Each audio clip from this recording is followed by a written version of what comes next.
కొట్టుకుంటున్నారు. గర్భగుడిలో తీసుకెళ్ళి కొట్టారండి నన్ను శివుడి గుడిలో. మరి అక్కడ ఉన్న దేవుడు నన్ను ఎందుకు బాగా చేయలేదండి? చేతబడి చేశారు. అప్పుడు ఎందుకు నన్ను బాగా చేయలేదు? నిజమైన దేవుళ్ళు ఆంజనేయ స్వామి దగ్గర చూసారా గద, శివుడి దగ్గర చూసా త్రినేత్రుడు, వెంకటేశ్వరరావు చూసాడా 7 కొండలు, మృత్యునికి అధికారం ఇచ్చే ఆయనే. అప్పుడు నీకు ఏ ఇబ్బంది ఉండదు. నా వల్ల చిన్నప్పటి నుంచి ఎన్నో శ్రమలు పడుతున్నావు నువ్వు, ఎన్నో శ్రమలు పడుతున్నావు నువ్వు. ఆ శ్రమ నీకు ఉండదమ్మా అని నేను బాధపడుతూ ఉన్నానండి. ఒక చిన్న పని చేయమ్మా.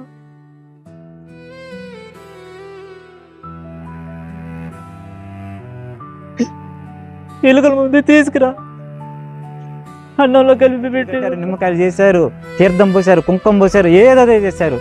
నైట్ తీసుకొచ్చి ఇంట్లో కట్టేశారు నన్ను. మా ఇంట్లో ఒక మూలన దేవుళ్ళు లేదా? దేవునికి బలం లేదా? మరి ఎవరు మరి నిజమైన దేవుడు నా నోట్లో వేసాడు? దేవుడు ఉండేవాడైతే ఆ దయ్యానికి అక్కడ ప్లేస్ ఉంది. 60 మంది భజన, పూజారి, ఎక్కడున్నాడు దేవుడు నాకు చూపించాడు. బోన్ క్యాన్సర్ వస్తే, నా పేరు మురళీ నాయక్, మాది సొంత గ్రామం కోటప్పకొండ దగ్గర ఈటి పక్కన కడపడూరు పాలెం అండి మా నాన్నగారిది. మేము నేను చిన్నప్పటి నుంచే అన్యులుగా ఉండేవాళ్ళం మేము. మా నాన్నగారు, మా తాతయ్య వాళ్ళు అందరూ అన్యులుగా ఉండేవాళ్ళు. ఎదుగుతా ఉన్న సమయంలోనే నాకు హెల్త్ కొంచెం బాగలేదు. హెల్త్ బాగలేకపోతే హాస్పిటల్ కానీ అక్కడికి తిరిగారు అన్యులుగా ఉన్నప్పుడు. తర్వాత కొన్ని సంవత్సరాలు మళ్ళా తర్వాత గుడి చుట్టూ, గోపురాల చుట్టూ తిరుగుతూ ఉన్నారండి. ఆ తిరిగే సమయంలో ఎన్నో పూజలు, ఎన్నో పునస్కారాలు చేసేవాళ్ళం. విగ్రహారాధులుగా ఉండేవాళ్ళం, అనేక విధంగా విగ్రహారాధులుగా ఉండేవాళ్ళం. మేము 2016లో మేము పరదాలకు వెళ్ళాలి. అంటే హైదరాబాద్ పక్కన బాసరకల్లి పరదాలకు వెళ్ళాలండి. అంటే పరదాలు అంటే ఇప్పుడు వరి కల్లాలు కోసేటప్పుడు మామూలుగా వడ్లకి పట్టాలు కిరాయి ఇస్తారు కదా, ఆ కిరాయి ఇవ్వడానికి మేము పరదాలకి వెళ్ళాలి. అప్పుడు 2016లో వినాయక చవితి పండుగ వచ్చింది. 3 రోజులు వినాయక పండుగ అయిపోయిన తర్వాత నిమజ్జనం చేయాలి కదా. ఆ నిమజ్జనం 3 రోజులు చేసి ఇంకా వెళ్ళిపోయాం మేము. వెళ్ళిపోయిన కొన్ని రోజులకి బాసరలో ఉన్నాము. సడన్గా మా యొక్క భార్యకు బాగలేదు, బోన్ క్యాన్సర్ వచ్చింది. బోన్ క్యాన్సర్ వస్తే కూర్చొని సెల్ చూస్తూ ఉన్నాను, మొబైల్ చూస్తూ ఉన్నాను. మొబైల్ చూస్తున్న సమయంలో ఎవరో మనకి తెలియదు, మాకు తెలియకుండా ఒక బాడీని పోస్ట్ మార్టం చేసి ఒక బస్తాలో వేసుకొని వాళ్ళ బంధువులు ఏడుస్తూ అంబులెన్స్లో ఎక్కిస్తూ ఉన్నారు. అంబులెన్స్ ఎక్కిస్తూ ఉంటే నేను దాన్ని చూశాను. చూసిన తర్వాత ఒక ఆలోచన వచ్చింది. ఏమని ఆలోచన? జీవితం అంటే ఇంతేనా? బ్రతకంటే ఇంతేనా? బ్రతకడం, చావడమేనా జీవితానికి అర్థం? ఇంకేం లేదా? అరే, ఒక భార్య చనిపోతే, లేకపోతే భార్య భర్తల్లో ఎవరో ఒకళ్ళు కోల్పోతే వాళ్ళ వెనకాల ఉన్న పిల్లల పరిస్థితి ఏంది అని దేవుడు ఆలోచించడా? దేవుడు ఉండేవాడు అయితే ఆలోచించడా? ఆ యొక్క మైండ్ సెట్లో నేనుంటే ఇంకా అక్కడి నుంచి నేను బయలుదేరి ఇంకా పైకి వెళ్ళాలి టిఫిన్ కోసం అని మా అమ్మగారు పిలిస్తే నేను వెళ్తున్న సమయంలో నిమ్స్ హాస్పిటల్లో పైకి వెళ్తున్నా మా అత్తమ్మ గారి దగ్గరికి. మెట్లు ఎక్కుతున్న సమయంలో మనల్ని దేవుడు అనేవాడు ఉండుంటే ఇన్ని దారుణాలు జరగవు కదా. వాళ్ళ వెనకాల పిల్లల భవిష్యత్తు ఉంది. నాకు మా నాన్న లేడండి, మా నాన్న లేడు. చిన్నప్పుడే మా నాన్న మా అమ్మగారు విడిపోయారు. చిన్న వయసులోనే మా అమ్మ మా నాన్నమ్మ మా తాతయ్య వాళ్ళ దగ్గర వచ్చేసింది. మా తాతయ్య వాళ్ళ దగ్గర వచ్చేసి ఆ నాన్న లేని యొక్క బాధ, విలువ అనేది నాకు తెలుసు. ఆమె నన్ను ఎలా పోషించిందో, ఎలా కాలేజీకి పంపించిందో, ఏ విధంగా నన్ను ఒక ఇంటర్మీడియట్ చదివి కష్టపడి ఏ విధంగా నన్ను అభివృద్ధి చేసిందో ఆ కష్టం నాకు తెలుసు. కాబట్టి నేను ఆలోచిస్తూ ఉన్నా. అప్పుడు నేను దగ్గర 2016లో 10th క్లాసు నేను చదువుతున్నానండి. సరే, ఇద్దరు డిస్కషన్ అయిపోయింది. నేను ఆ సాయిబాబా మాట్లాడుకున్నాము. పైకి వెళ్ళంగానే ఏం జరిగిందో ఏమో అర్థం కాలేదు. సడన్గా గుండెల్లో దడొచ్చింది. దడొస్తే మా అమ్మగారు కన్నా, అమ్మమ్మ ఎందుకో ఒళ్ళు మొత్తం షివరింగ్ వస్తుంది, ఏమైందో నాకు అర్థం కాలేదు, దేనివల్ల అని అడిగితే మా అమ్మంది, భయపడబాకు అదేం లేదులే, గ్యాస్ట్రిక్ ప్రాబ్లం ఏమైనా ఉండిద్దేమో, అన్నం తిను అని చెప్తే సరే అని అన్నం తిన్నాను. అన్నం తిన్న తర్వాత ఇంకా ఎక్కువైపోయింది. అమ్మ నాకు ఎక్కువైపోతుంది అని చెప్పి ఏడ్చాను నేను. అప్పుడు నా వయస్సు దగ్గర దగ్గర ఒక 16 సంవత్సరాలు 17 సంవత్సరాలు ఏమి ఉండిద్ది అంతే. సరే మా మా మాయకి చెప్తే మా మాయ ఏం చేశాడంటే, సరే ఆర్ఎంపీ డాక్టర్ దగ్గర వెళ్దాంరా అని అన్నాడు. సరే ఆర్ఎంపీ డాక్టర్ దగ్గర వెళ్ళాం. ఆర్ఎంపీ డాక్టర్ దగ్గర వెళ్తే ఆయన మా బ్లడ్ టెస్ట్ బీపీ మొత్తం చెక్ చేసి ఏం లేదులే అని చెప్పి స్లీపింగ్ ట్యాబ్లెట్ ఇచ్చాడనమాట. భయపడుతున్నాడేమోనని స్లీపింగ్ ట్యాబ్లెట్ ఇస్తే ఆ స్లీపింగ్ ట్యాబ్లెట్ కూడా నాకు పని చేయలేదు. అలా 2 రోజులు 3 రోజులు 2 రోజులు గడిచిపోయింది. 2 రోజులు గడిచిపోయిన తర్వాత నాకు ప్రాబ్లం ఎక్కువ అవుతుంది కానీ సాల్వ్ కావట్లా. ఏంది అసలు ఏం జరుగుతుంది, నా ఒంట్లో ఏం జరుగుతుంది, ప్రాబ్లం ఏంది నాకు అని చెప్పి నేను ఏడుస్తూ ఉన్నా. ఇంకా వెళ్ళి మళ్ళీ ఆ సాయిబాబా దగ్గర వెళ్ళి మొక్కోవడం, మళ్ళీ వెంకటేశ్వర స్వామి మొక్కోవడం, కనకదుర్గమ్మను మొక్కోవడం, శివుడిని మొక్కోవడం, అలా అందరి దేవుళ్ళని మొక్కుతూ ఉన్నాను నేను.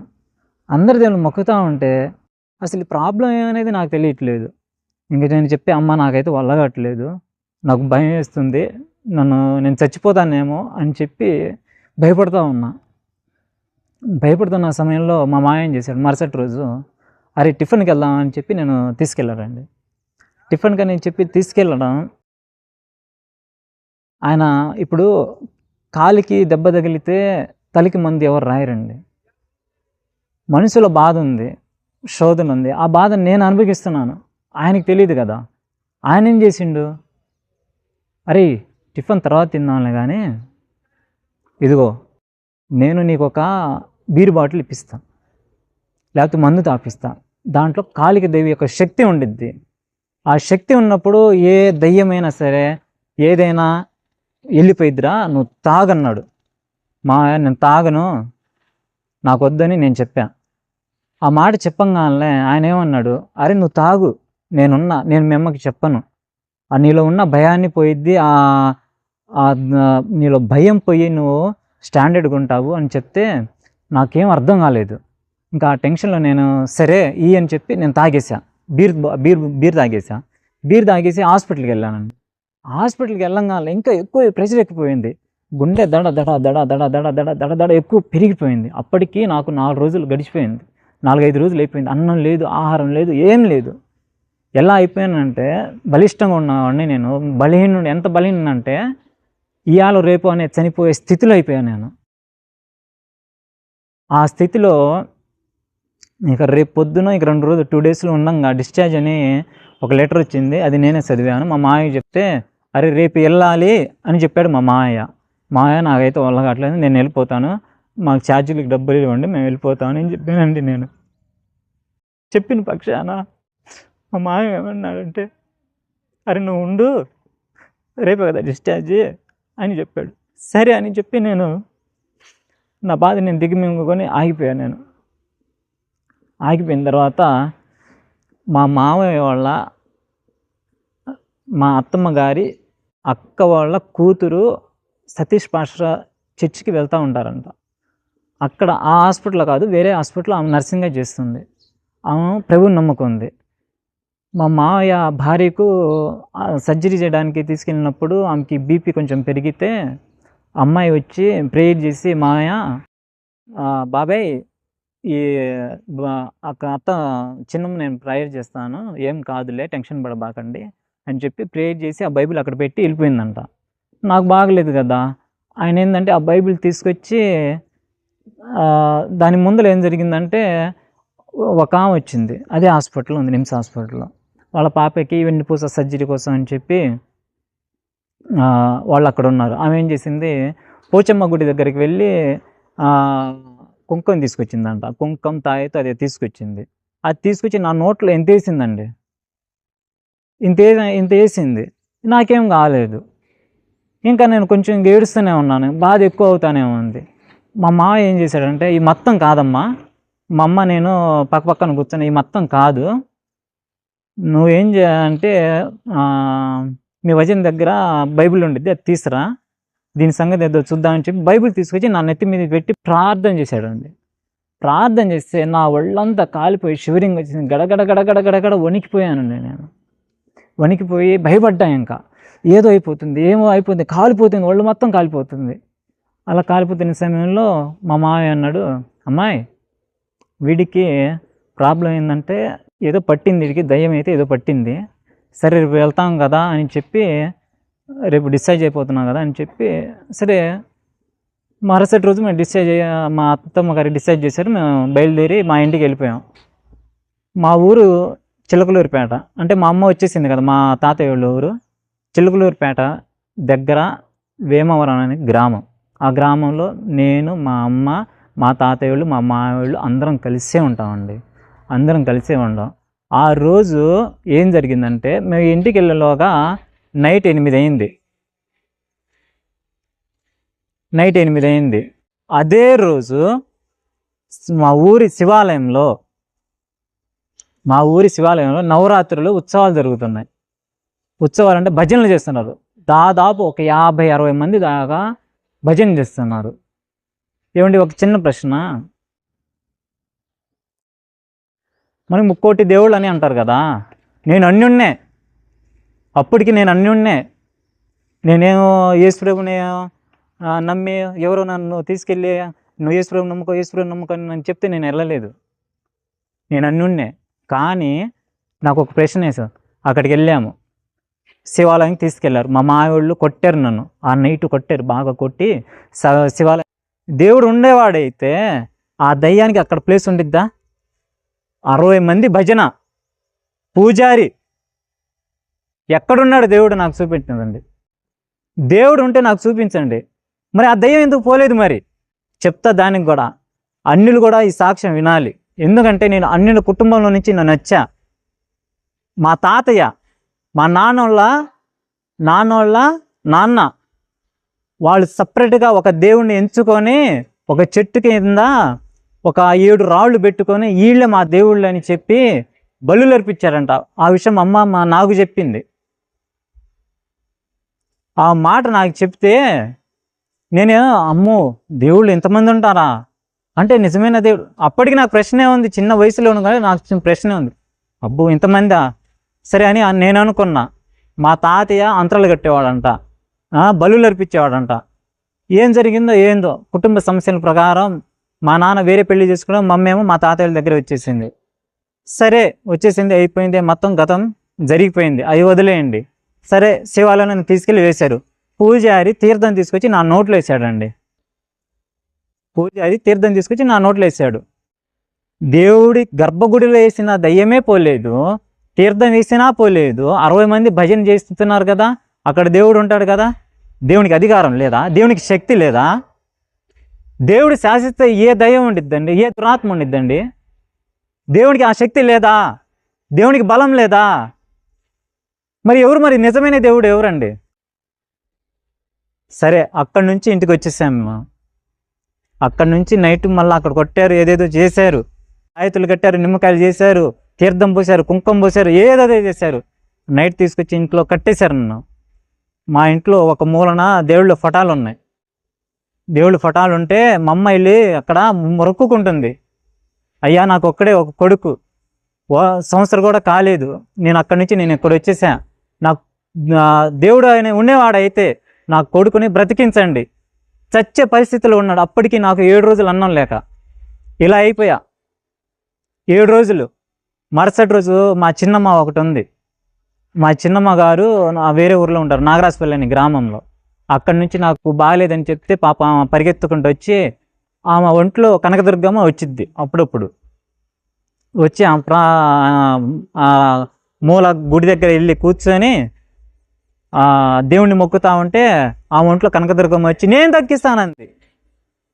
నేను దక్కిస్తాను, నువ్వు బాధపడకు ఆకంది. చెప్పిందా? వచ్చి చీపురు తీసుకొని నన్ను కొట్టి. దేవుడు ఎవరైనా చీపురు తీసుకొని కొడతాడా? దేవుడు ఒంట్లో ఉంటే చీపురు తీసుకొని కొడతాడండి మమ్మల్ని? కొట్టాడు కదా.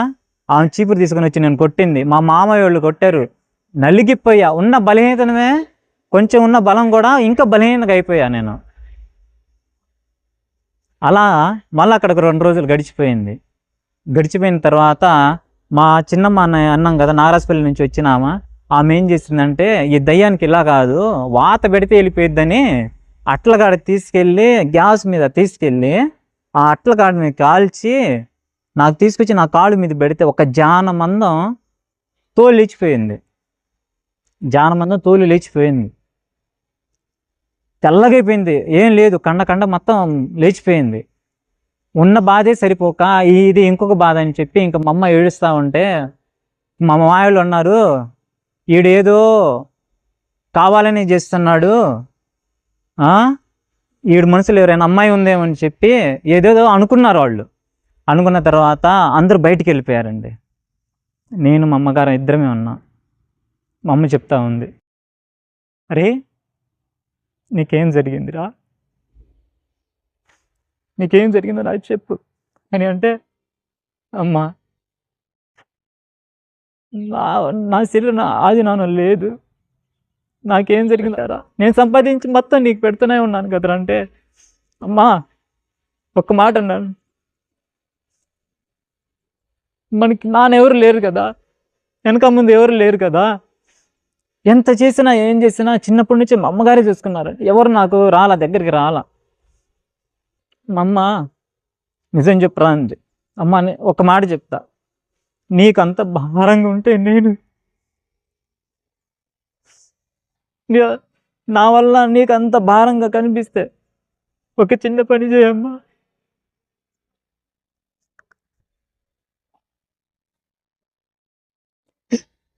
ఎలుకల ముందు తీసుకురా, అన్నంలో కలిపి పెట్టేయమ్మా, నేను చనిపోతా, అప్పుడు నీకు ఏ ఇబ్బంది ఉండదు. నా వల్ల చిన్నప్పటి నుంచి ఎన్నో శ్రమలు పడుతున్నావు నువ్వు, ఎన్నో శ్రమలు పడుతున్నావు నువ్వు, ఆ శ్రమ నీకు ఉండదమ్మా అని నేను బాధపడుతూ ఉన్నానండి. బాధపడుతున్న సమయంలో మా అమ్మ ఒకే మాట ఉంది, వెళ్ళి మా అమ్మ కాళ్ళకు పట్టుకొని నన్ను చంపేయమ్మా, ఈ బాధ నేను తట్టుకోలేను, ఈ శోధన నేను తట్టుకోలేను,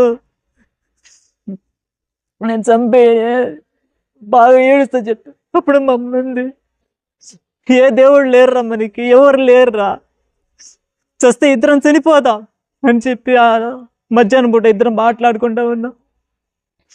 అదే సమయాన మా తాతయ్య వాళ్ళ చెల్లెలు వాళ్ళ కొడుకులు ఉన్నారు చిలకలూరిపేటలో. మరి ఎవరు చెప్పారేందో మాకు తెలియదు, కానీ వాళ్ళు కూడా విగ్రహారాధనే పుట్టినప్పుడు కాడ నుంచి విగ్రహారాధన. వాళ్ళు కూడా కనకదుర్గమని చేసేవాళ్ళే, విజయవాడ వెళ్తూ ఉంటారు వాళ్ళు. ఎన్నోసారి ఒక 4-5 సార్లు మాలలు ఏం వేసారేమో. వాళ్ళలో నాకు బాబాయ్ వరుస అవుతాడు, ఆయన దేవుడిని నమ్ముకున్నారంట. ఎవరిని? నజరేతుని యేసుని నమ్ముకున్నాడు. ఆయన వచ్చాడు, ఆయన వచ్చి సరే అబ్బాయినికి ఇలా ఉంది కదా, మన చిలుకలూరిపేట తీసుకెళ్దాము షాల్మరాన చర్చి కాడికి అని చెప్తే, అప్పటికి దాదాపు 8-9 రోజులు అయిపోయింది. ఆ మాట అన్నాడు. సరే అని చెప్పి తీసుకెళ్తున్నాను. తీసుకున్న దారి మధ్యలో నేను గిలగిల కొట్టుకుంటా కింద పడిపోయాను. నేను పడిపోతే సరే అని చెప్పి మళ్ళీ ఎత్తుకొని నన్ను మళ్ళా చర్చికి తీసుకెళ్తే షాల్మరాజు గారు అన్నారు లేరండి. లేకపోతే మళ్ళా వాళ్ళ చిలుకలూరిపేటలోనే మా చిన్నమ్మ ఉండిద్ది, వాళ్ళ ఇంటికి తీసుకెళ్ళారు. వాళ్ళ ఇంటికి తీసుకెళ్తే షాల్మరాజు అన్న చర్చి కాకుండా ఇంక వేరే చర్చి ఉంది, అక్కడికి వెళ్తే అక్కడ కూడా ఎవరు లేరు. ఇంకొక చర్చి ఉంది, అక్కడ ఇద్దరు ఉన్నారు, భార్య భర్తలు ఇద్దరు. చిన్న సంఘం అండి. ఎంత చిన్న సంఘం అంటే చిన్న ఒక రేకుల షెడ్ అనమాట. దాంట్లో దేవుని సేవ చేస్తూ వాళ్ళు ప్రేయర్ చేస్తూ ఉన్నారు. మా బాబాయ్ వాళ్ళ అమ్మ ఉంది. సరే అది కాదు కానీ అక్కడ తీసుకెళ్దాము, షాల్మరాజు అన్న గారు లేరు కదా, అక్కడ తీసుకెళ్దాము. తీసుకెళ్తే వాళ్ళు ప్రార్థన చేస్తారంటే సరే. మరుసటి రోజు అప్పటికి శుక్రవారం, శనివారం మధ్యాహ్నానికి నన్ను తీసుకెళ్ళి అక్కడ కూర్చోబెట్టారండి. కూర్చోబెడితే అక్కడ అమ్మగారు ఉన్నారు. ఆ అమ్మగారు నన్ను చూడంగానే నా ఒంటి మీద ఎన్ని తాయెత్తులు ఉన్నాయో, నా ఒంట్లో ఏ దయ్యం ఉందో కూడా అని చెప్పేసింది. సరే అమ్మా, ఈరోజు ఆన్లైన్ జరిగిద్ది, సెకండ్ శనివారం ఇది, రేపు ఆదివారం కదా, ఈ రాత్రి మీరు 7 ఉండండి, మేము ఉపవాసం కూడిక చేస్తున్నాం, ఒక 20 మంది ఉంటారండి, అందరూ ఉపవాసాల్లో ఉన్నారు, ప్రార్థన చేస్తూ ఉన్నారు. ఒక చిన్న విషయం అండి, ఒక అమ్మ కడుపులో ఒక 4 పుట్టారనుకో, ఒకళ్ళకి సంబంధం లేదు. ఆ కాలంలోనైనా ఈ కాలంలోనైనా ఒకళ్ళకి సంబంధం లేదు. మరి ఈ కాలంలో అయితే అసలు ఒక తల్లికి పుట్టారా అనే విధానమే లేదు. అలా ఉంది ఈరోజు పరిస్థితి. కానీ ఆ కాలంలో అలా ఆ స్థితి ఉంది కదా. అయితే నా కోసం వాళ్ళు 20 మంది ఉపవాసం ఉన్నారు. ఉపవాసం ఉంది, ప్రేయర్ చేస్తూ ఉన్నారండి. ప్రేయర్ చేస్తూ ఉన్నారు. ప్రేయర్ చేస్తా నైట్ అయిపోయింది. మరుసటి రోజు ఆదివారం ఇంటికి వచ్చేసా. మా చిన్నమ్మ వాళ్ళ ఇంటి వాళ్ళ పక్కనే ఇంటికి వచ్చేసా. ఇంటికి వచ్చిన తర్వాత ఉదయకాల పూట నేను వాష్రూమ్కి వెళ్ళి వచ్చేసాను. నేను వాష్రూమ్కి వెళ్ళి వచ్చేసానండి. వచ్చేసిన తర్వాత ఇప్పుడు మా బాబాయ్ని నమ్ముకున్నాడని చెప్పాం కదా, అందరికన్నా చిన్న ఆయన వేరే ఆయన నమ్ముకున్నాడు. ఆయన ఇంకో 3 తీసుకొని వచ్చాడు. అప్పుడు వాళ్ళందరూ యవ్వనస్తులు, బాగా యవ్వనస్తులు, అప్పుడే దేవుణ్ణి బలపడతా ఉన్నారు. ఆ 4 వచ్చి, మురళి నువ్వు ఇక్కడ మోకరించు, మేము ప్రేయర్ చేస్తా ఉన్నారు. శ్యామ్ రాజన్న చర్చికి నేను తీసుకెళ్తాము, అన్నయ్య వచ్చాడంట, నేను తీసుకెళ్తాం అన్నారు. సరే అని చెప్పి నేను మోకరించాను. వాళ్ళు రౌండ్గా నుంచోబెట్టి, నాకు ఒక తాయెత్తి లేదండి,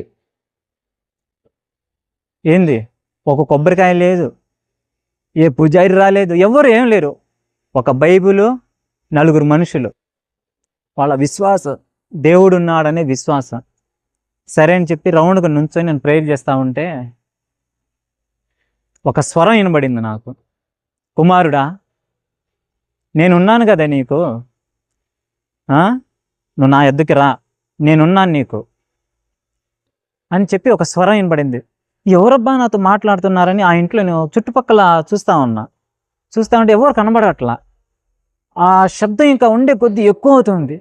ఎందుకు నా కుమారుడా నువ్వు బాధపడుతున్నా, నేను నిన్ను ఏర్పరచుకున్నాను, నీవు నా కుమారుడివి, నువ్వు భయపడకంటే కన్నీళ్ళు ఆగలేదు. ఎవరయ్యా నువ్వు అంటే కన్నీళ్ళు ఆగలే. ఎవరయ్యా నువ్వు అంటే మనుషులే నేను అనుకుంటున్నా. ఎవరయ్యా నువ్వు అంటే మాటలు వినబడుతున్నాయి కానీ మనిషి కనబడట్లా. రా, నువ్వు శ్యామ్ రాజు అక్కడ కాదు నువ్వు వెళ్ళాల్సింది ఎక్కడికంటే, నువ్వు వచ్చేవి చూడు రాత్రి, అక్కడికి నువ్వు రా, నేను నిన్ను బాగు చేస్తానని ఒక శబ్దం వినపడింది. ఉదయం 7ంటికి వాళ్ళని నెట్టుకొని తోసేసి ఆ చర్చిలో వెళ్ళి మోకరించి ప్రార్థన చేస్తూ ఉంటే 7 గంటలకు మొదలుపెట్టింది 3 గంటల దాకా. అంటే ఆదివారం పూట 7 గంటలకి ఉదయం పూట మొదలు పెడితే 3 దాకా ఎంత విధంగా ప్రార్థన చేశానంటే నాకే అర్థం కాల. భయంకరమైన ప్రార్థన, నాలో నుంచి ఒక శక్తి అర్థం కాల. భయంకరమైన ప్రార్థన చేస్తా ఆ అయ్యగారు, అయ్యగారి యొక్క కాళ్ళుని నా కన్నీటితో నేను మొత్తం నా కన్నీళ్లతో ఆయన కాళ్ళు నేను కడిగినట్టు అలా చేశా. ఆయన అన్నాడు, నేను సేవలు వచ్చి ఎన్నో సంవత్సరాలు అవుతుంది, ఇటువంటి ప్రార్థన నేను ఎప్పుడు చూడలేదన్నాడు. నేను అన్యుణ్ణి, నేను కనకదుర్గమే అన్నాను. ఫస్ట్ నా కనకదుర్గమ్మ, తర్వాత శివుడు, వినాయకుడు, ఆంజనేయ స్వామి, బ్రహ్మంగారు, అందరిని నమ్మాను నేను. అసలు నేను అంత విధంగా నేను ఎలా ప్రేయర్ చేస్తున్నానో నాకే అర్థం కావట్లేదు.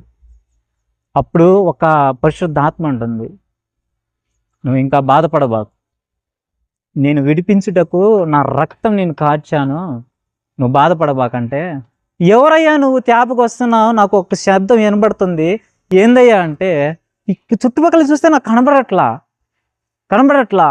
నేను ఆ సేవకుని పాదాలు పట్టుకుని ఉన్నాను, గట్టిగా పట్టుకొని ఉంటే ఏదో అగ్ని పైనుంచి నన్ను కాలుస్తూ ఉంది, పైనుంచి కాలుస్తూ ఉంది. నేను ఏడుస్తూ ఉన్నా, ఆ శబ్దం వినబడతా ఉంది, ఏడుస్తూ ఉన్నా, శబ్దం వినబడతా ఉంది. అదే సమయంలో అయ్యగారు చిన్నగా లేపాడు. ఆయన చూస్తే ఆయన మొహం ఒక చెప్పలేని ఒక ప్రశాంతమైన తేజస్సులా కనబడింది ఆయన ముఖం. ఇంకా ఆ దుఃఖం ఆగులేక ఆయన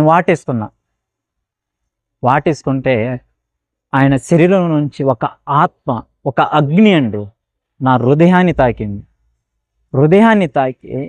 గజ గజ గజ గజ గజ గజ వణికిపోతా, మనకి ఒక స్త్రీకి కానీ పురుషుని కానీ ఆపరేషన్ చేసేటప్పుడు మత్తు ఇంజెక్షన్ ఇచ్చినప్పుడు ఎలా అయిపోతామో అలా స్పృహ లేకుండా దాదాపు 1 గంటన్నర దాకా పడిపోయానండి. నేను పడిపోయా, ఇంక లేవలా.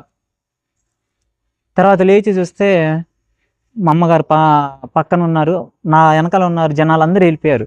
నేను, మా అమ్మగారు, పాస్టర్ అమ్మగారు, అయ్యగారు మేమే ఉన్నాం.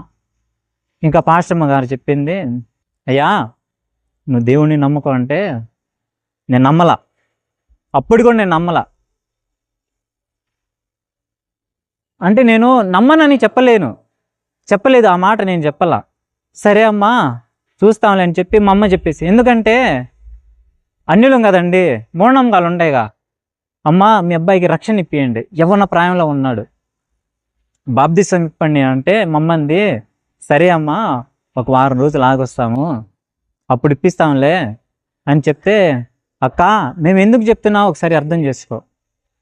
నీ కొడుకు ఒక 10 నిమిషాలు ఒక రోజు గడిస్తే మాత్రం నీ కొడుకు చనిపోయే పరిస్థితి కాదు, కానీ చనిపోతాడు. అటువంటి స్థితిలో దేవుడు మిమ్మల్ని పిలిచి పట్టుకున్నాడంటే ఒక్కసారి అర్థం చేసుకొని అంది ఆ పాస్టమ్మ గారు. అయితే మేము ఆ మాటలు వినకుండా ఏం చేసాం, ఇంటికి వెళ్ళిపోయి ఆ నైట్ నిద్రపోతా ఉంటే ఉదయం కాలన 5:30-6 గంటల ప్రాంతంలో ఉదయం కాలన ఒక నల్లటి ఆకారం అండి నా పక్కన నుంచి ఉంది. ఎంత నల్లటి ఆకారం అంటే దాదాపు ఒక 8 అడుగులు ఉండిద్ది. నల్లటి ఆకారం నన్ను వచ్చి ఏం చేయట్లేదు, ఇది నా పక్కనే నుంచుంది. నేను సడన్గా భయపడి లేచి చూస్తే ఎవరు లేరు. మళ్ళీ నేను నిద్రపోయా. మా అమ్మకి చెప్పా ఇలా అమ్మ అంటే, సరేలేరా అది నువ్వు భ్రమపడ్డావేమో అని చెప్పింది. సరే అని చెప్పి కొంచెం దాన్ని నెగ్లెక్ట్ ఏం చేసిన తర్వాత మా అమ్మ మళ్ళీ యథాస్థితి అదాగతి. పందిని నువ్వు సబ్బు పెట్టి రుద్దినా, షాంపు పెట్టి రుద్దినా, ఏం చేసినా మళ్ళా పంది వెళ్ళి బురదలోనే పడినట్టు మా అమ్మ రక్షణ దగ్గరికి వెళ్ళాం, నిజమైన ప్రభు దగ్గరికి వెళ్ళాం, బాగుపడ్డాం. కొన్ని రోజులు గడిచింది, కానీ ఆ దేవతని వదలట్లేదు. అప్పుడు మా అమ్మ ఒక ఆలోచన చేసిందంట, అరే నాకు ఊహ తెలిసిన కాడ నుంచి మా మామయ్య వాళ్ళు సొంతగా దేవతను ఏర్పరచుకున్నారు. అక్కడి నుంచి నేను మా అమ్మవారి ఊరికి వచ్చా. ఇక్కడ మా నాన్న వాళ్ళు పూజించిన అదే దేవత. వీళ్ళందరూ నా కొడుకుని బ్రతకడానికి సహాయం చేయలేదు. నేను చచ్చే స్థితిలో ఒక తాయెత్తు లేదు, ఒక అంతరం లేదు, దూద్ అనే ఇది లేదు, ఏమీ లేకుండా కేవలం ఒక ప్రార్థన చేస్తే దయ్యం వెళ్ళిపోయిందా అని చెప్పి మా అమ్మ ఆలోచన చేసుకుంది. నాకు 2016లో ఉన్నా కూడా నా జ్ఞానం కొంచెం బాగానే ఉందండి. నేనేం చేశా, మా అమ్మ ఆలోచన ఆ స్థితిలో ఉంటే నేనేం చేశా, మా ఊరి పక్కన మురికిపూడి అనే గ్రామం ఉంది. ఆ గ్రామంలో ఒక వృద్ధురాలు ఆంజనేయ స్వామి పూజ చేస్తూ ఉంటే నేను వెళ్ళి ఆడ కూర్చున్నా. నేను అమ్మా అంతకుముందు వెళ్ళేవాడిని, ఎప్పుడో ఒకసారి 2016 కాకుండా 15 సంవత్సరాలు వెళ్ళేవాడిని. సరే అని చెప్పి ఏమో నిజం చెప్పిద్దా అబద్ధం చెప్పిద్దని ఆమె దగ్గర వెళ్ళి నేను కూర్చుని అంటే వెళ్ళి కూర్చున్నా. ఆమె ఏం చెప్పిందో తెలుసా, బాగా ముసలామ, ఆమెకి 2 కళ్ళు కనబడవంట, మొత్తం మోషన్ కూడా ఆమె బట్టల్లోనే కూర్చునేది. ఎవరో ఒకళ్ళు వచ్చి సరి చేస్తూ ఉన్నారు. అయితే నేనేందంటే సరే ఎవరైతే ఏంది మన మంచి కోసమే చేసేదని చెప్పి మళ్ళీ యేసుప్రభుని పక్కన పెట్టా. నేను పక్కన పెట్టి మళ్ళీ ఆమె దగ్గర వెళ్ళి కూర్చున్నా.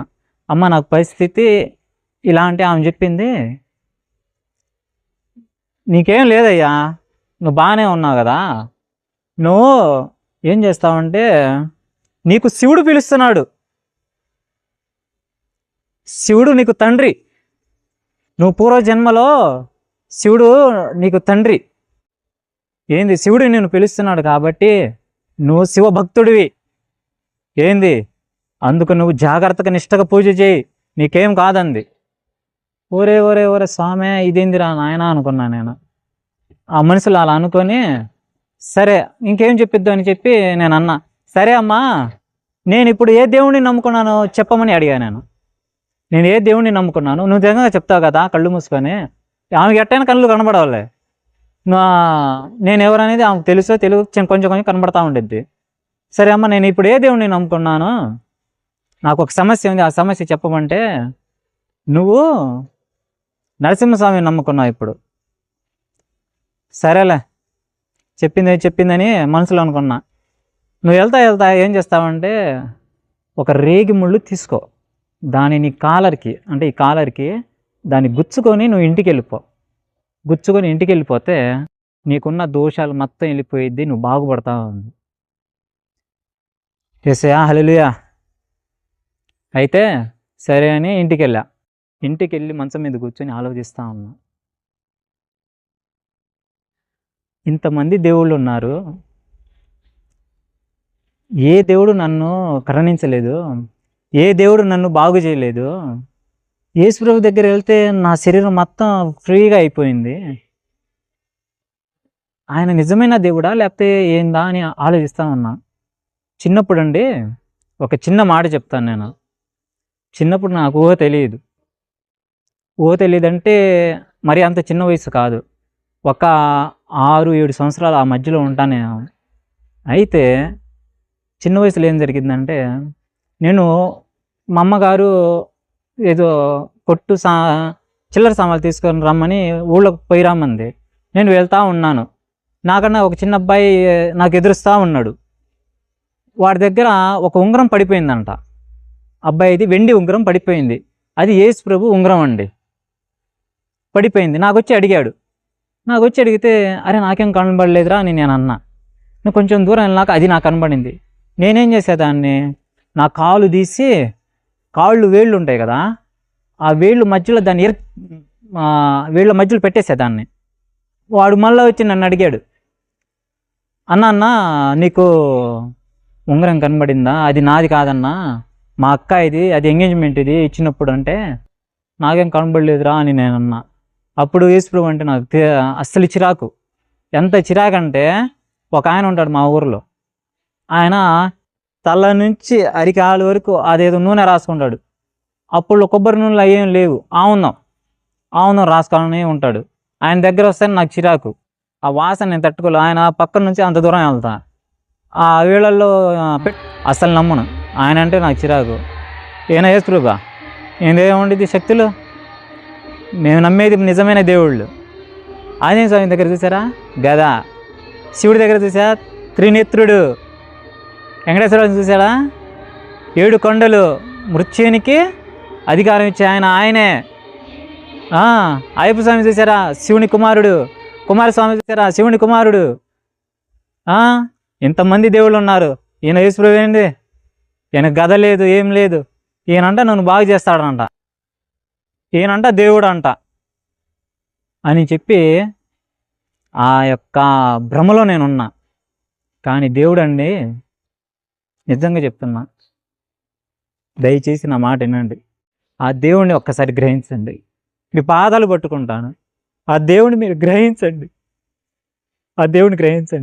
నాకేందో లంచం ఇస్తే నేను వచ్చి ఇక్కడ నేను సాక్ష్యం చెప్పట్లేదు, ఒక లంచం ఇస్తే నేను సాక్ష్యం చెప్పట్లేదండి.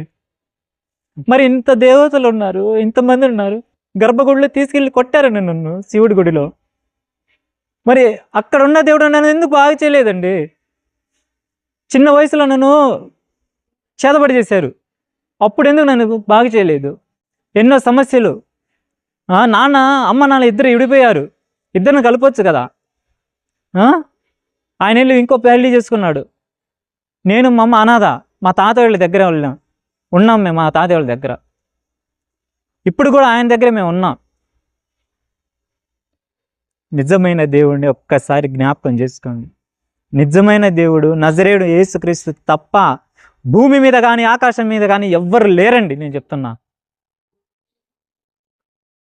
నిజంగా చెప్తున్నా, దేవుడు అనేవాడు ఒక్కడేనండి ఉండేది, అంతమంది మనకి దేవుళ్ళు లేరు.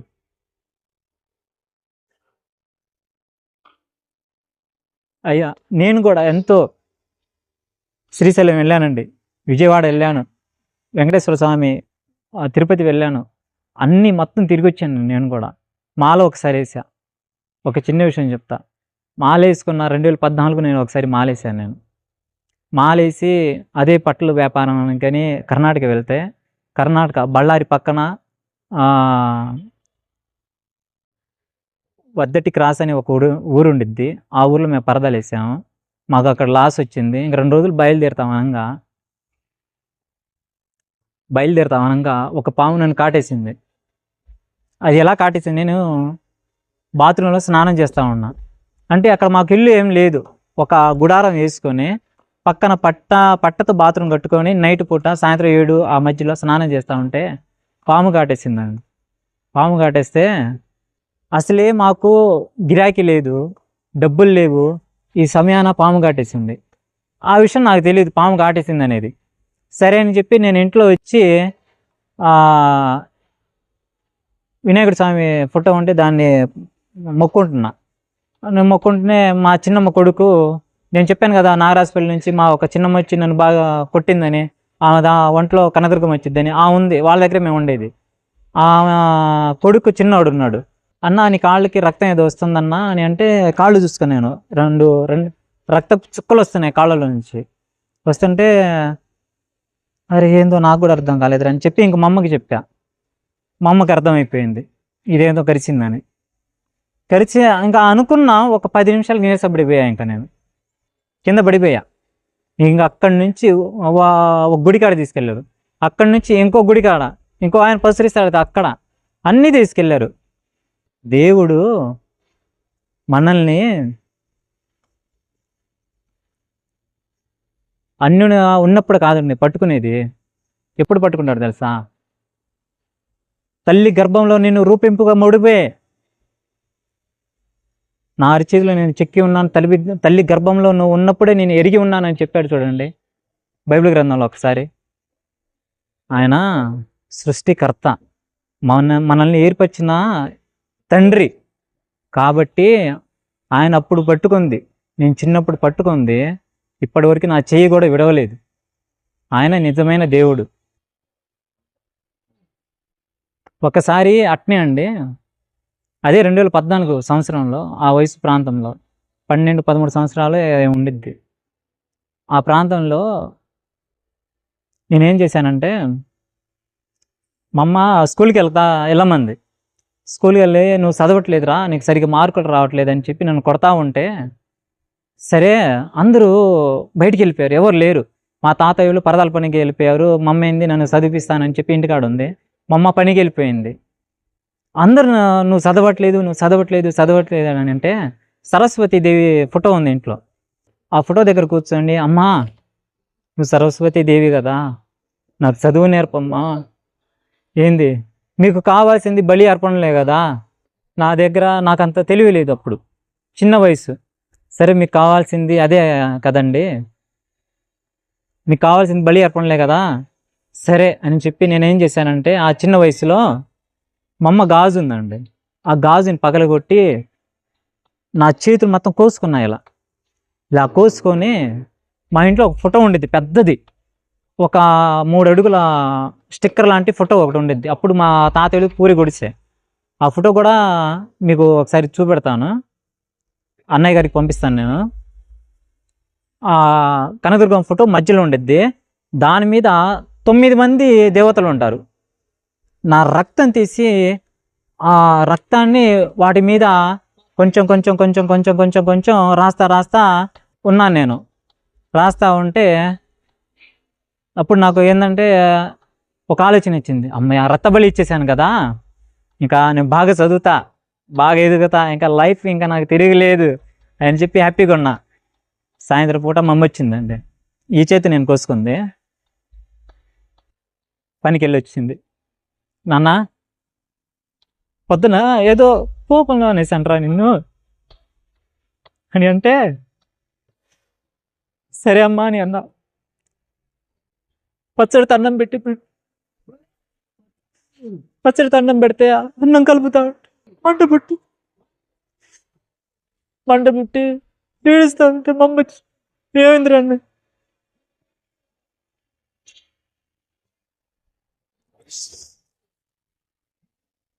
ఏమైందిరా అని చెప్పింది.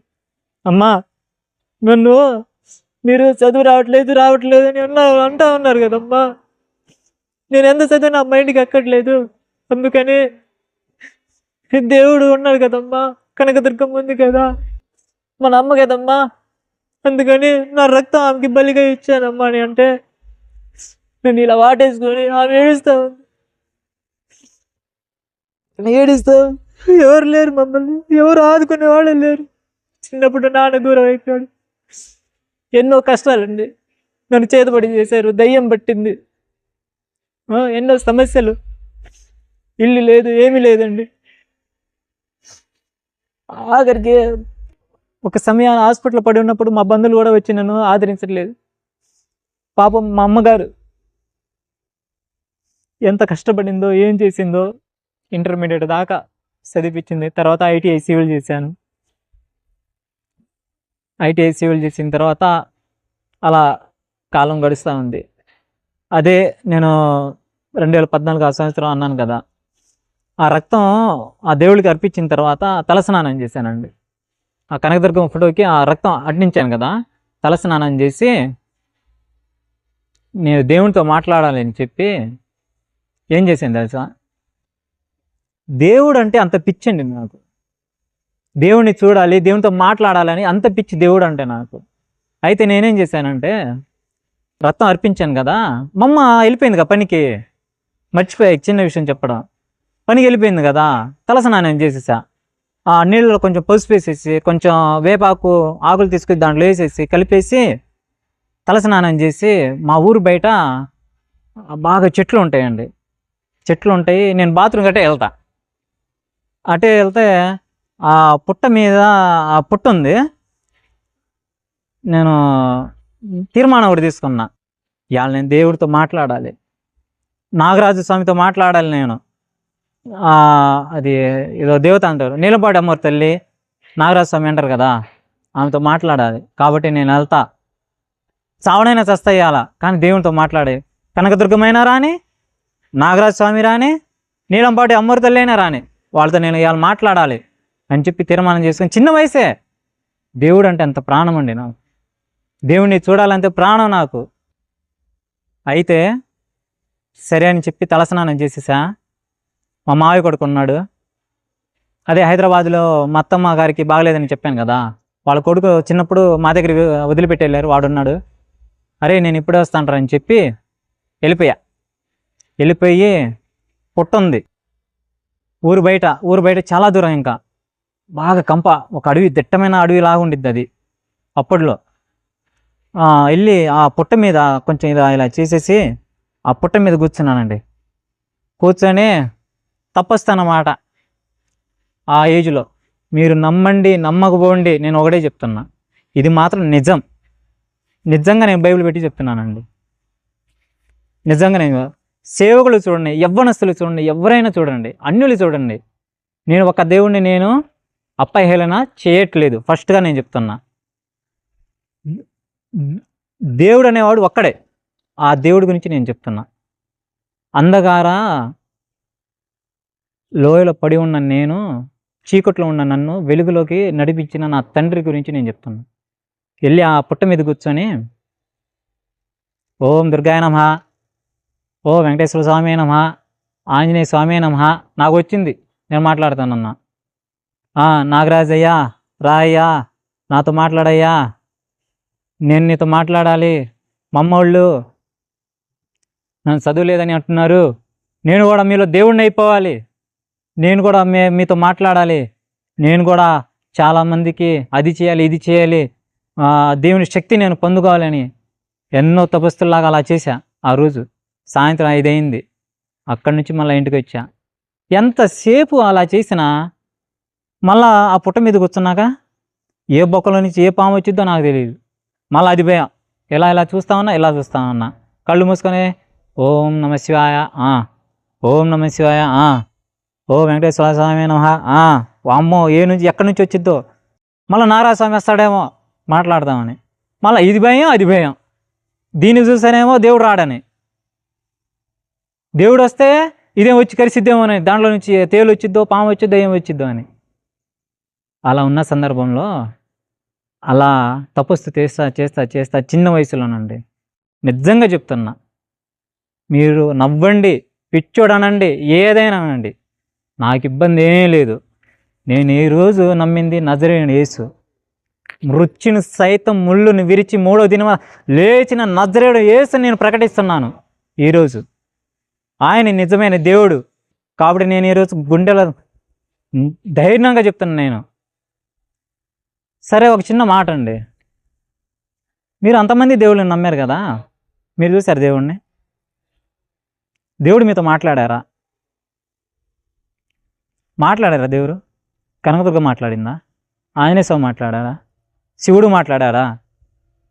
పోలేరమ్మ మాట్లాడిందా? ఏ దేవుడు మీతో మాట్లాడి నాకు నిరూపించండి. నాతో మాట్లాడింది నా నజరేయుడు యేసు. నిజం చెప్తున్నా, నా నజరేయుడు యేసు నేను చూశాను, నేను మాట్లాడాను. అంటే దేవుడు అనేవాడు డైరెక్ట్గా వచ్చి నేనేనయ్యా దేవుడిని అని చెప్పుకోడండి.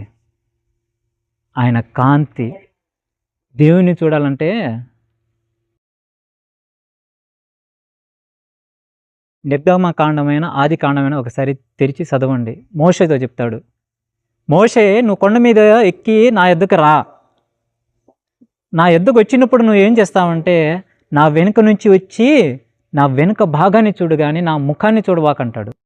ఎందుకయ్యా అంటే నా ముఖాన్ని నువ్వు చూస్తే నువ్వు చనిపోతావు మోషే అంటాడు. ఎందుకంటే దేవుణ్ణి చూడడం అనేది మనకు వల్ల కాదు. నువ్వు ఇప్పుడు అనొచ్చు, అరే నువ్వు దేవుణ్ణి చూసావన్నావుగా, నువ్వు దేవునితో మాట్లాడావన్నావుగా అంటే దేవుడు ఒక దర్శనం ఇచ్చాడు. స్వయంగా నా పక్కన వచ్చి నుంచున్నాడు ఆయన. నాకు కనబడ్డాడు. కనబడి ఆయన రూపం, తెల్లటి వస్త్రాలు, ఒక లాంతర్ ఒకటి, కర్ర ఒకటి పట్టుకొని నా పక్క నుంచి నుంచొని, నువ్వు భయపడబాకు బిడ్డా, నేను నీకు తోడే ఉన్నాను, నువ్వేం ఆలోచిస్తున్నావు అని చెప్పాడండి నా దేవుడు. నేను ప్రకటిస్తున్న నజరేయుడు యేసు ఈయన. ఈరోజు ఎంతమంది విగ్రహారాధన చేస్తున్నారు, ఎంతమంది ఒక మైకంలో కమ్మి ఉన్నారు నాకు తెలియదు, కానీ నేను నిజం చెప్తున్నాను. ఈరోజు నేను చెప్పడం ఎంత అవసరం అంటే, నేను నా స్థితి, నా గతి ఎలా ఉందంటే చెప్పడానికి ఇంకా సమయం ఇంకా ఉంటే ఇంకా చెప్పేవాడిని, కానీ డస్ట్బిన్లో ఒక చెత్తని వేసినట్టు ఆ పరిస్థితిలో మేము ఉన్నామండి. ఈరోజు నేను దేవుణ్ణి, నా తండ్రి, నేను దేవుడు అన్నాను, వాళ్ళ దేవుడు అన్నాను, యేసయ్యని నేను దేవుడు అన్నాను. ఆయన నాకు దేవుడు కాదండి, నా తండ్రి ఆయన. నేను ప్రకటిస్తున్న నజరేయుడు అయినా నా తండ్రి ఆయన. సరే అండి, ఇంత దేవుళ్ళు ఉన్నారు కదా, ఏ దేవుడైనా మన కోసం ప్రాణం పెట్టాడా? ఏ దేవుడైనా మన కోసం ప్రాణం పెట్టి తిరిగి లేచాడా? ఇన్ని దేవుళ్ళు ఉన్నారు కదా, మీతో మాట్లాడారా ఆయన? ఎవరైనా మాట్లాడుండో నాకు చెప్పండి, నేను కూడా వస్తా, ఇప్పుడే వస్తా, యేసుప్రభుని వదిలేస్తా. అయ్యా నాతో మాట్లాడారు, నన్ను దర్శించాడు, నా రోగం పోయింది, నాకు అది చేశాడు, ఇది చేశాడు, మీరు చెప్పండి, నా తండ్రి నేను వదిలేస్తా, మీ వెనకాల నేను కూడా ఉంటా. ఎందుకండి దేవుడి మీద ఇంత అబండాలు వేస్తున్నారు? ఎక్కడ చూసినా యేసుప్రభు అంట, ఏంది ఇతర దేశాలా అంటే? ఇతర దేశాలు కాదండి, యేసుప్రభు అంటే ఇతర దేశాల నుంచి వచ్చిన ఆయన కాదు. ఒక మాట చెప్తే నేను వినండి. మన శరీరంలో ఒక గాయమైంది. అది ఎక్కడ? తలకు కానీ కాళ్ళకు కానీ ఒక గాయమైంది అనుకోండి. కాళ్ళకి గాయమైతే తలకు మందు రాస్తావా? తలకి గాయమైతే నువ్వు కాళ్ళకి మందు రాస్తావా? ఎక్కడ రాస్తావు చెప్పండి ఒకసారి? అన్యులైతే ఎక్కడ రాస్తారు నేను చెప్పనా? కాళ్ళకి దెబ్బ తగిలితే తలకి మందు రాస్తారు. దేవుడు అలా కాదు. అప్పుడు ఆ ప్రాంతంలో ఏంది వ్యభిచారం అనేది, విగ్రహారాధన అనేది, ప్రజలు నశించుతున్నారని చెప్పి దేవుడు ఆ ప్రాంతంలో అక్కడ అడుగు పెట్టాడండి. దేవుడు మనిషిగా వచ్చి అడుగు పెట్టి అక్కడ తన ప్రాణాన్ని ఎలా పెట్టాడంటే, గుండెకి గాయమైంది, గుండెకి రోగం వచ్చిందనుకో, అంటే ఈ శరీరం మన భారతదేశం అనుకుందాం, మన సృష్టి అనుకుందాం. ఈ శరీరం మన సృష్టి అనుకున్నాం కదా. ఈ శరీరానికి గుండెకి ఒక రోగం వచ్చింది అనుకున్నాం. ఆ రోగం కాడగా మందులు వాడతారు. ఆ రోగానికి మందులు వాడతారా? తలకి మందులు వాడతారా? ఈ గుండెకే కదా వాడేది ఫస్ట్. కాబట్టి దేవుడు అక్కడ జన్మించాడనమాట. అక్కడ జన్మించి ఏంది, వ్యర్థంగా బ్రతుకుతున్న నా ప్రజల్ని దేవుడే స్వయంగా మనిషి రూపంలో పుట్టి మరియమాత గర్భాన్ని ధరించి, మీరు అనుకోవచ్చు ఈ మధ్యకాలంలో బాగా వైరల్ అవుతా ఉంది. ఏమని? మరియమాత యేసుప్రభు అంట అలా అని చెప్పి ఎన్నో మాటలు మాట్లాడుతున్నారు. దేవుడు గర్భం తన శక్తి పరిశుద్ధాత్మ ద్వారా మరియమాతని దర్శించి, పరిశుద్ధాత్మతో గర్భం దర్శించి అక్కడ తన ప్రజల కోసం మానవునిగా పుట్టి, దయచేసి మీరు అన్యులుగా ఉండకుండా జ్ఞానంతో మీ దేవుణ్ణి, మీరు నిజమైన దేవుడు ఎవరనేది మీరు గ్రహించి ఆయన ఎద్దుకు వచ్చి, ప్రయాసపడిన భారం మోసుకున్న సమస్త జనులారా నా ఎద్దుకు రండి, విశ్రాంతి నేను కలిగజేస్తానని వాగ్దానం ఇచ్చాడు.